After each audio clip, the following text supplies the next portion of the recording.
kujebeta. Kaya ntchito yaima usalile mbale, kweza maso uyambe pemphelo.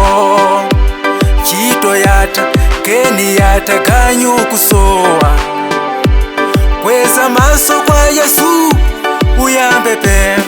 Siya kulila yamba pemphelo, muuzile kulibe yako kulila kujebeta. Siya kulila yamba pemphelo, muuzile kulibe yako kulila kujebeta.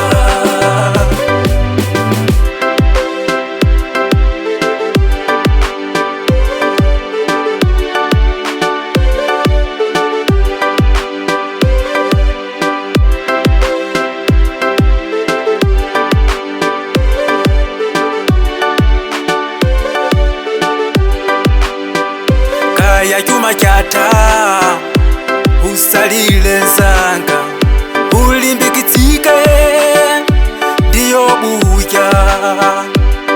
Anakuta ziwetokuta tupi zilonda, hata ngouza Yesu yo anabwezele.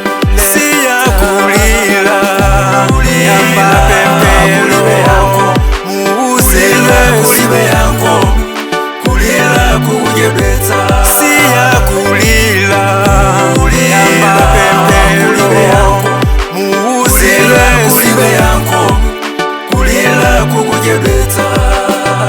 Kaya ntenda yakula usalile mbale, ukumbuke Lazaro uja atadwala anamwalila ndikuyikidwa manda, hata ngofika Yesu yo anamu